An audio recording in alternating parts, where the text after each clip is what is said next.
Hello, I'm now doing an outside shot for a change, since I've done a lot of shooting inside, and this way I'll get a chance to experience shooting outside. Well, not experience, well, pretty much experience, but very much try to reintroduce shooting outside for a change instead of always shooting inside. Because I've shot outside before with Season of Wind.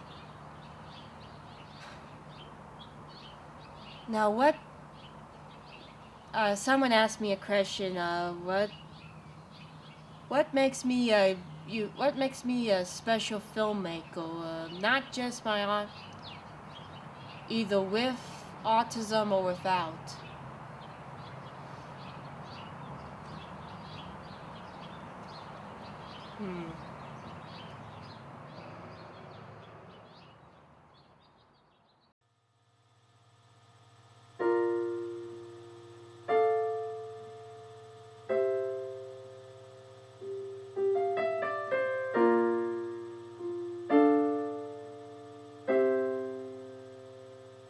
Is it on? Okay. I'm getting ready to draw the night mail scene for Clara, that Clara's having in the White World.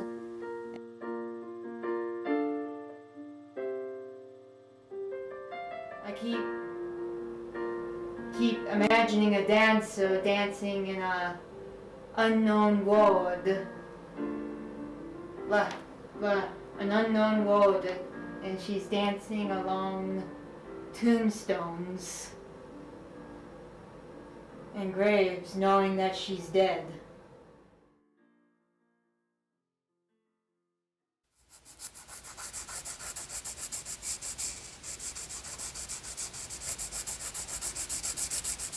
I keep imagining a dancer dancing in a unknown world. An unknown world, and she's dancing along So Marit, tombstones. you're talking, you're interviewing yourself, you set up a beautiful shot, you're portraying one of the characters, you're telling about... I'm hearing Carol of the Bells. I mean, you tell about the soundtrack in the background. This is a very, very complex, incredible event that you're doing. And filmmaking is a very special artwork that takes a lot of skills, and I think I have that capability of making an art form related to camera.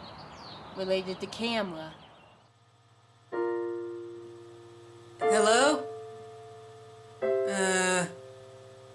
Can anyone hear me?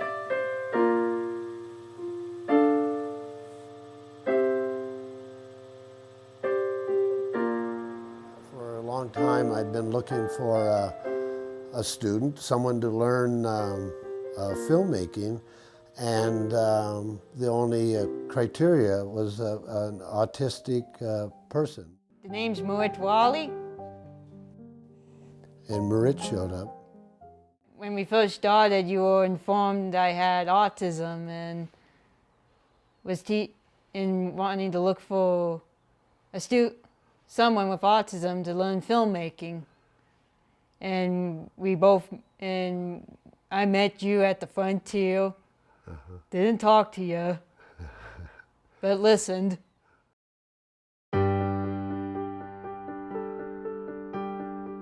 I've been your student for 5 years.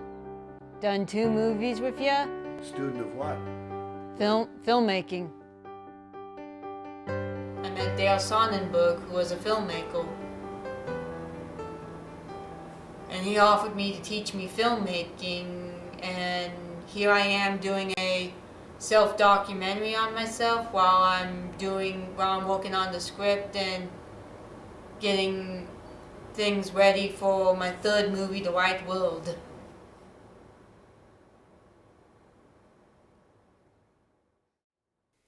And of course, he was a crazy guy.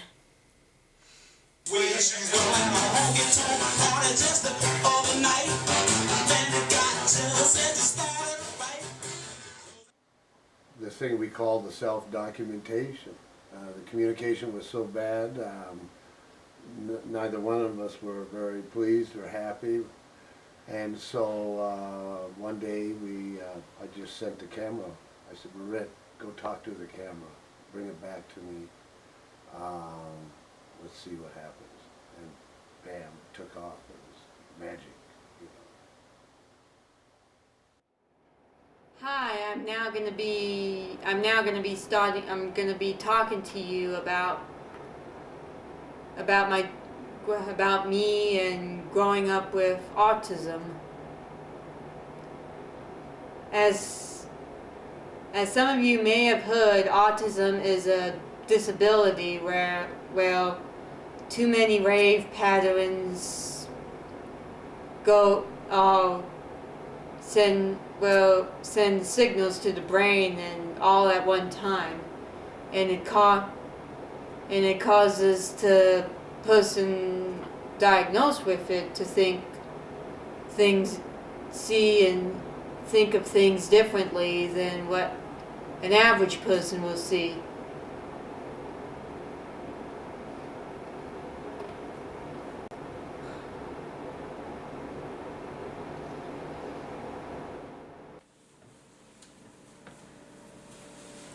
Hello, I'm here tonight. I'm going to introduce you to my dad, James Rawley, and I'll be asking him some personal questions about me. Hello, Dad. Hello, Marit.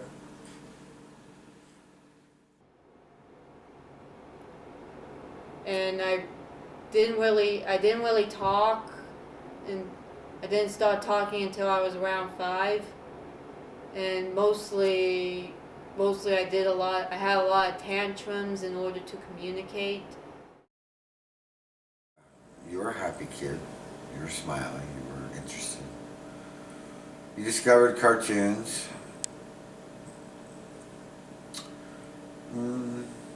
Soon after, you began therapy, where you were the joy of every therapist.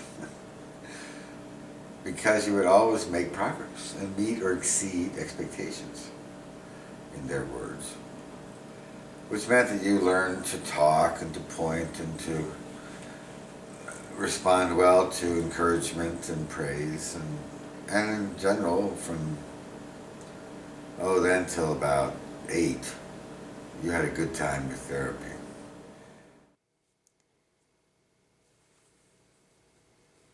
The earliest memory I reflect of that I was different from the other kids is that I've never smiled.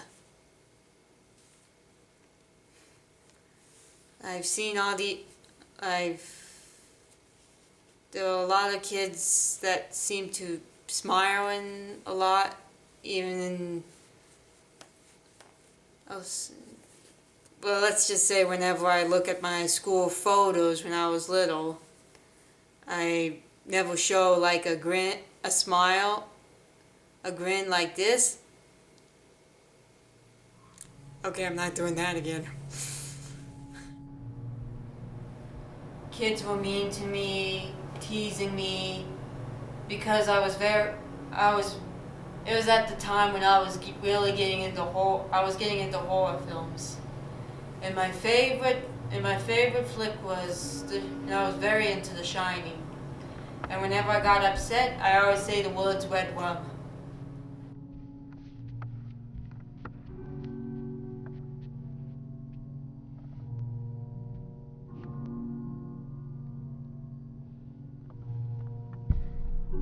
Well, this room is a villain-themed room.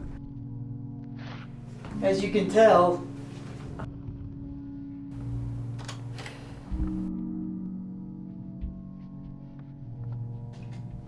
Villains are the outside characters. They were mistreated or misunderstood.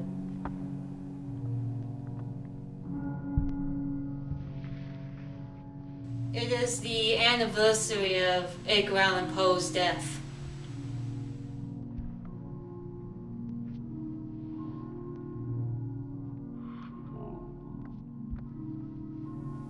Your poems are beautiful and romantic as well. Makes me cry when I read Annabel Lee. It was many a year ago, in this kingdom by the sea, lived a maiden by the name of Annabel Lee.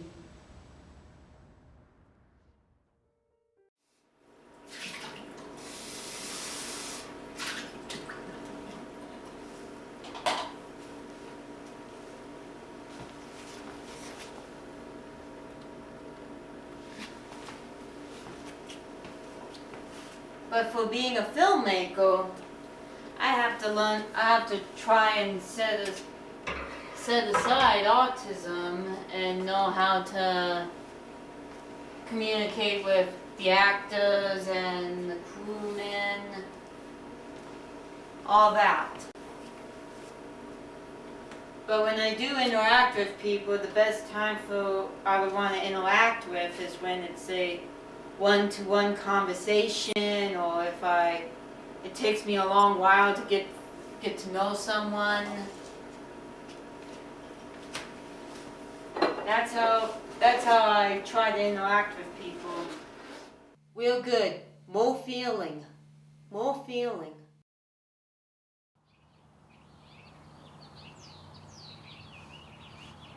And David Cronenberg, who's a recent filmmaker I'm paying attention to, he's very skilled in storytelling with a twist of horror.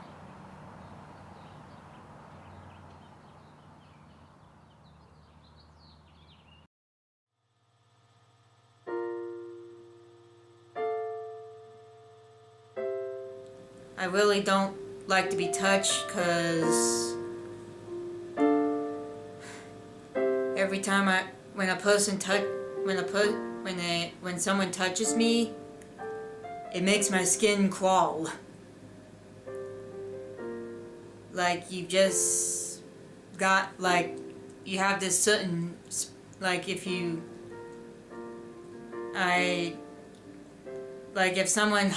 if someone pats me on the back of the shoulder or gives me a hug, then after the touch is lifted off, and after that's done, it brings out a tingling feeling that I don't like, and it makes me wanna walk like this, for example, kind of brush it off, or try to rub on it, but it's kind of mostly this. It makes it look like you're getting like a speck of dust off of you. I think I spooked my cat Claude. Sorry, kitty. So your high school years were remarkable, but the high school itself didn't do a remarkable job. That would be summing up that. And your next question? Well, by the time I was getting to 2, was there any behavioral, some kind of something? What about the autism thing? Yeah, if there was any signs. Well, yes, although it's so long ago that but I do remember that there was certainly concern that speech wasn't there. And I think when you were about 18 months, your grandma Betty, who was sharp to pick up on it, got worried that you weren't talking. And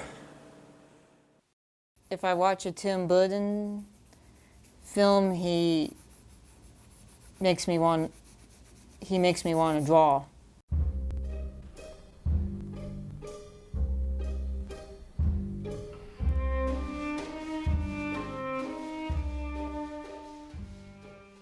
This is a drawing I did of a trees in kind of a valley where Clara wakes up.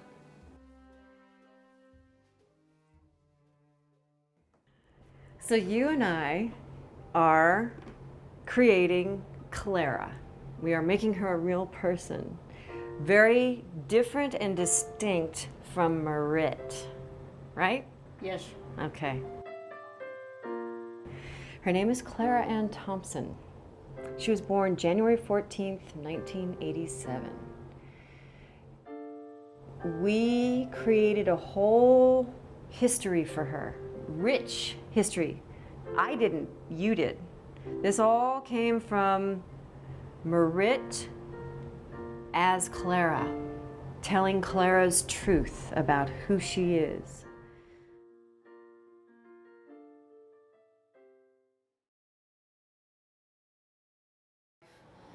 And then one night, as she gets ready to leave home after practicing for the night, she ends up getting mugged. She gets wounded by a shot, and she lies and has her body lays in a state while she's taken to the hospital. We enter into her mind where she is woken up into an unknown world, the in-between, as they call it, limbo.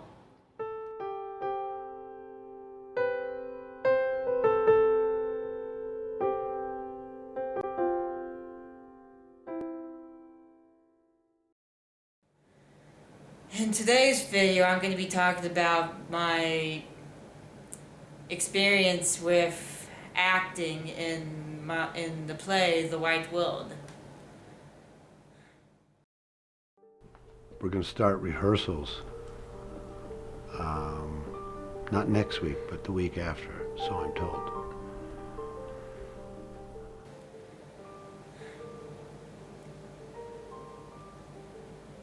It had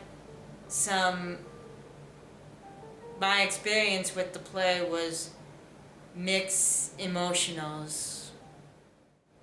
So Marit has this responsibility of the character, right? You're an actress. You're in this. Mm-hmm.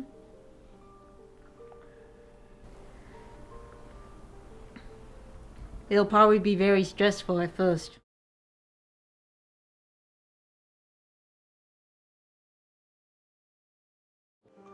Is it on? Okay. Okay, places, everyone! Places, please. Places. You did this to me. I can't say that I have. Give me my life back. I can't do that. Clara attacks Dad, striking him in the chest.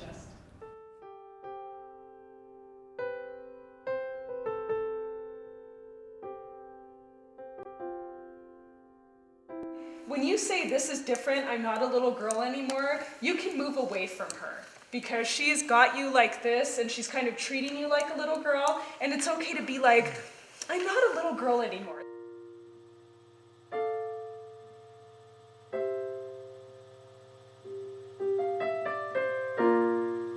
There was a scene that Michelle wanted to do that between me and James of the attacker and Clara. It had to do with a lot of touching, and it brought back a memory I had when I was 10 was attacked by a blind person. And nobody didn't do anything.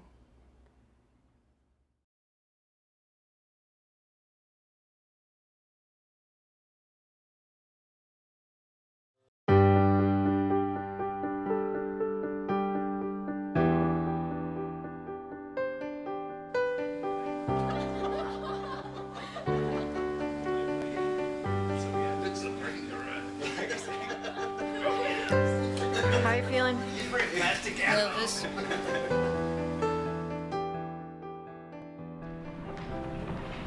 Hello everyone, welcome to The White World. My name is Michelle Otero, I am the director. And we'd like to thank all of you for coming. This show is written and it stars Marit Rawley.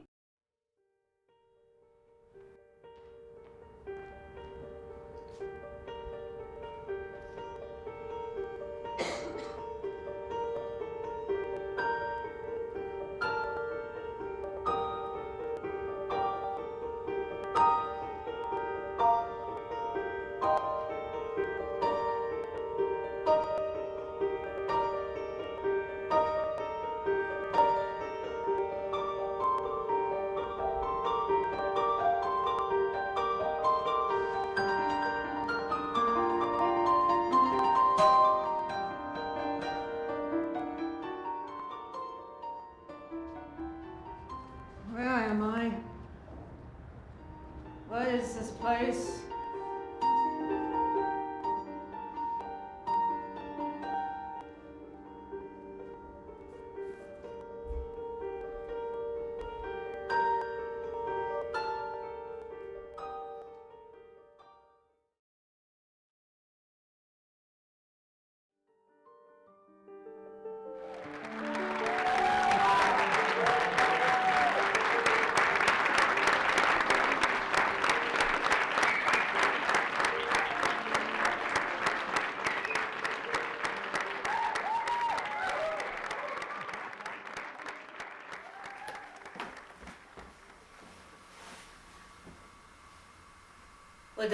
Well, that's what my new movie is about, The White World, and as I'm in the plot, and right now I've worked on writing and rewriting the script with my mentor Jill Silverthorne, who has experiences in working in LA and is familiar with filming fictional movies, from learning skills from Dale Sonnenberg, who knows about documentary films. But it takes a lot of work to be a filmmaker and knowing all these skills. Like taking this shot from inside to outside with natural light. And my cat wants to have a peek through the window. My cat right now wants to peek through the window so he can steal the spotlight. But nope. Sorry, Claude. You can't steal. Sorry, Claude. You've been in these shots too many times. But isn't he a cute kitty? And you were oblivious to the whole raging concern about whether you would, be able to talk. And did I have any, as probably like every child, did I have any some tantrums or?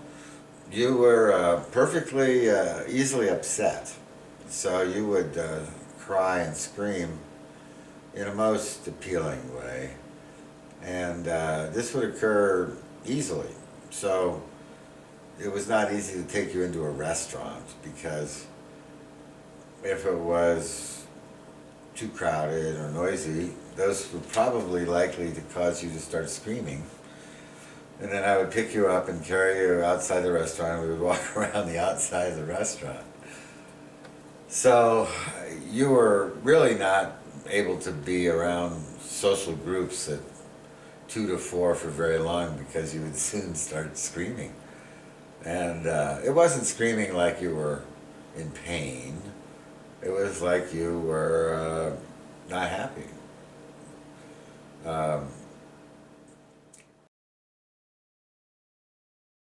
And a couple years ago, they did a program conference with people with autism who are doing well in the world after leaving high school. And I was one of the 3.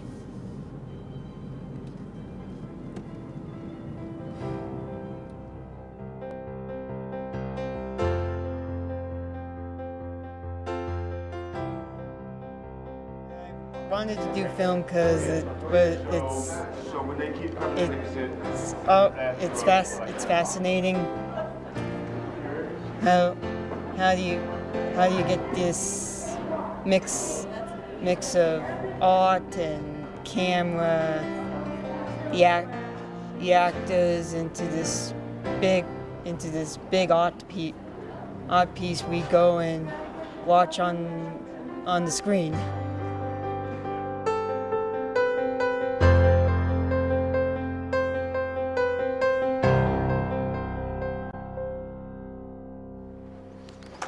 How long have you been dancing? I was never a dancer. You were never a dancer? No. Although you- I've been getting a lot of feedback on that. So they just trained you for the play? They did. Scene 1A, take one.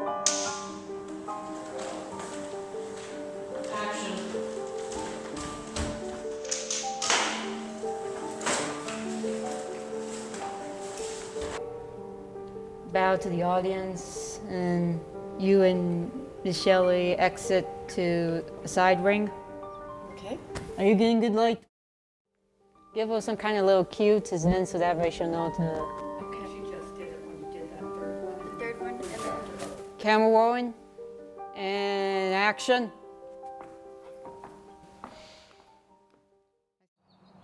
And I know I'm trying to deal with it, but there's times where it's too much and you want to quit. But I know I'm not a quitter.